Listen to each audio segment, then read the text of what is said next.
Segundo capítulo 15, Asa abole a idolatria e renova o pacto do Senhor.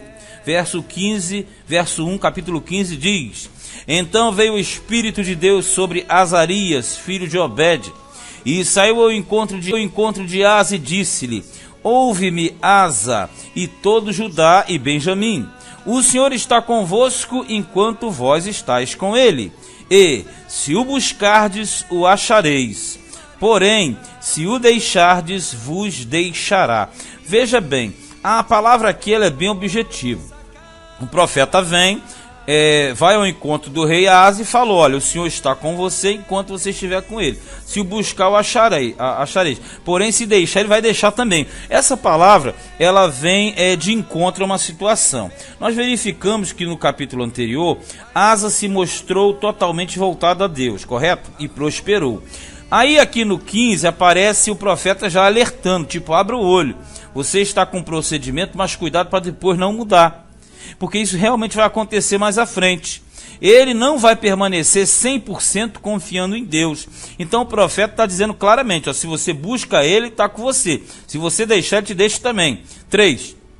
Israel esteve por muitos dias sem o verdadeiro Deus, e sem sacerdote que o ensinasse, e sem lei. Veja bem, quando você lê isso, não é que ele estava sem o verdadeiro Deus, porque não buscava o verdadeiro Deus. Não é porque estava sem sacerdote que ensinasse, é porque o sacerdote não ensinava. E não é porque estava sem lei, porque a lei estava ali, simplesmente eles não davam ideia para a lei. 4. Mas, quando na sua angústia se convertia ao Senhor, Deus de Israel, e o buscava, o achava. E naqueles tempos, não havia paz nem para o que saía, nem para o que entrava, mas muitas perturbações sobre todos os habitantes daquelas terras. Porque gente contra gente, cidade contra cidade, se despedaçavam, porque Deus os conturbara com toda angústia. Então, ele está mostrando de épocas em que o povo de Israel, ele na verdade tinha uma proteção do Senhor, mas também quando saía da presença de Deus, digamos assim, deixava de observar a sua lei, sofriam muitos malefícios. Então aqui ele está colocando, olha, quando busca, acha, quando não busca, ele não acha. Versículo de número 7. Mas esforçai-vos, olha aqui, e não desfaleçam as vossas mãos, porque a vossa obra tem uma recompensa. É o fato, o profeta está alertando, isso aqui é uma ênfase forte de Crônicas. Você não encontra essas passagens nos livros dos reis. Aqui está dizendo, ó rei, mantém a mesma situação daqui para frente. Porque se você está se esforçando, existe uma recompensa para a tua obra, existe uma recompensa para aquilo que você está fazendo. 8. Ouvindo, pois, Asa estas palavras e a profecia do profeta, filho de Obed, esforçou-se e tirou as abominações de toda a terra de Judá e de Benjamim, como também das cidades que tomara nas montanhas de Efraim, e renovou o altar do Senhor, que estava diante do pórtico do Senhor. O pórtico é a fachada principal. Esse pórtico foi aquele mesmo que Salomão construiu. Aí você percebe, peraí, quer dizer que na frente do pórtico, por que renovar o altar? Renovar o altar porque eles estavam fora do padrão e das exigências do Senhor. Então quando ele fala renovar o altar que está diante do pórtico, quer dizer voltar a praticar a lei dos holocaustos e tudo mais, de acordo com o que era prescrito na lei do Senhor. E ajuntou a todo o Judá e Benjamim, e com eles os estrangeiros, de Efraim e de Manassés e de Simeão, porque de Israel vinha a ele em grande número, vendo que o Senhor seu Deus era com ele. Para agora um pouquinho para raciocinar. Olha que a Bíblia diz que Efraim, Manassés e Simeão eram estrangeiros. Você fala, não, eles não eram estrangeiros, eles eram da mesma linha, do mesmo povo. Não eram todos de Israel? Sim, mas aqui se refere ao estrangeiro no sentido de falta de observância da lei. Então o estrangeiro aqui era aquele que, mesmo sendo israelita, não estava praticando conforme a lei e a prescrição, as ordenanças do Senhor. Então por isso que ele fala aqui, que os verdadeiros adoradores de Deus, assim fica melhor, eles vinham de suas regiões para Jerusalém, para adorarem ao Senhor. Está dizendo aqui no final, por quê? Porque eles viam que o Senhor Deus era com ele quem? Com Asa. Isso quer dizer que o povo de Deus, quando vê que o homem de Deus ali era amparado pelo Senhor, eles se dirigiam a ele. 10. E ajuntaram-se em Jerusalém no 3º mês, no ano 10º do reinado de Asa.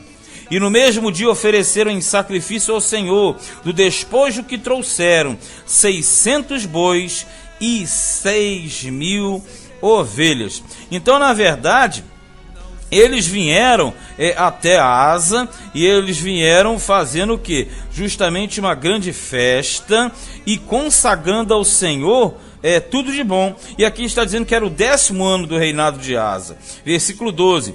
E entraram no concerto de buscarem o Senhor, Deus de seus pais, com todo o seu coração e com toda a sua alma.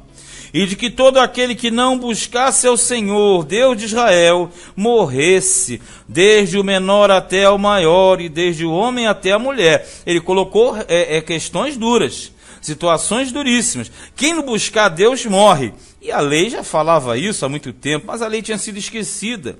E juraram ao Senhor em alta voz, com júbilo, e com trombetas e com buzinas. Quer dizer, eles fizeram uma espécie de renovação de aliança, renovação de pacto, renovação no sentido de buscar a Deus sobre todas as coisas. 15.